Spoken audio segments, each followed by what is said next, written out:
Hi, this is Alex from phpacademy.org with a video tutorial for the new Boston. In this tutorial we're going to be looking at the fade in function in jQuery, which allows us to fade a particular element of our choice in our web page. So the first thing I'm going to do is I'm going to use the example of an image. So I have an image saved in this directory. Let's just take a look at that. And it's tartan.jpg, so I'm going to include this into my page. So tartan.jpg, give it an alt attribute, which would be tartan, and we also need to give this an ID, so I'm going to give this an ID and just call it image. So this is what we reference to when we need to fade this in, or in the next part of the tutorial, fade this out. So now that we've got our image, let's open up our browser and preview it. You can see that it's just an image on a page plain. Okay, so now what we want to do is we want to include the functionality to fade this in when our page actually loads. So I've included effect.js, which is going to allow me to do this, and obviously I have jQuery.js included as well. So what I'm going to do is I'm going to allow the image to fade in once the document has loaded.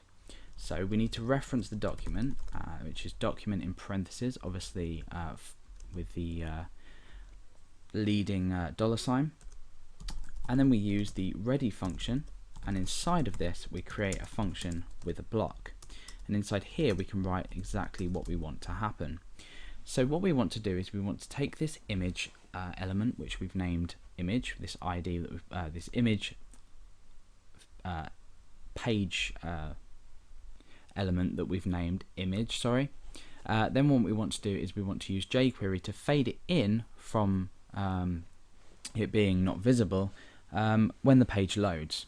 So what we can do is we can say $, and we need to reference this image, and then we can say .fade in. Now let's go to our browser and preview this. So you can see that it fades in as soon as we load the page. Now there are some additional parameters that we can give this function in order to change how it works, and the first one is the speed. Now we can name this ourselves, so we could say slow, or we could say fast, for example, or we can give it a numerical representation, so we might have 1,000, that's 1 second because we're using milliseconds, or you could say something like 5,000, which would represent 5 seconds.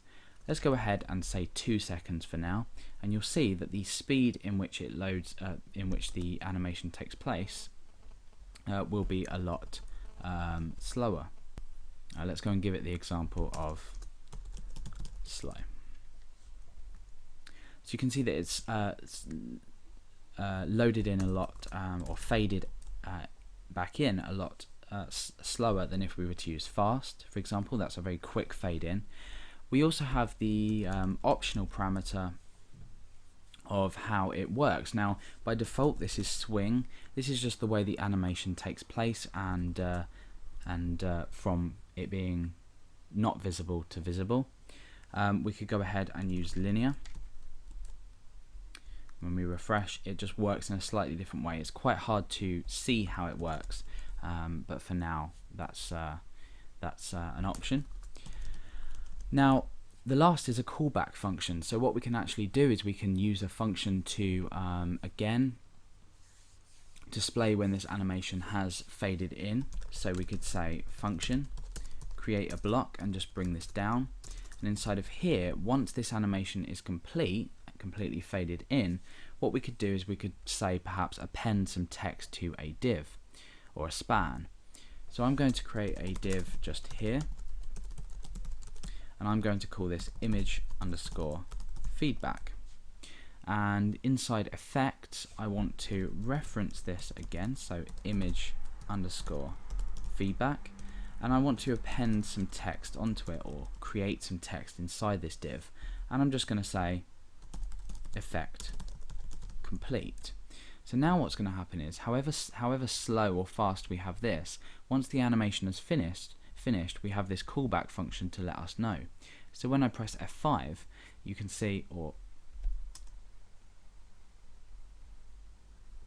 let's just change the visibility of this inside. Let's just say style equals display none. So I'm using inline CSS just to style this so we can't see it initially.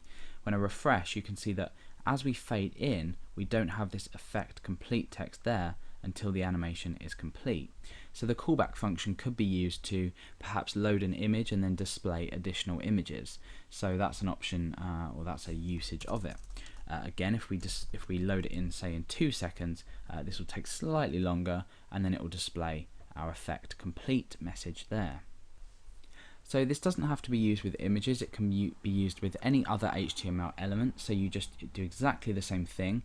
You would use the fade in function, but this time reference something different. For example, if the ID was, for example, a form or a text input field, you could actually fade these in as well. But I think images is a nice example to use with fade in when you're looking at effects in jQuery.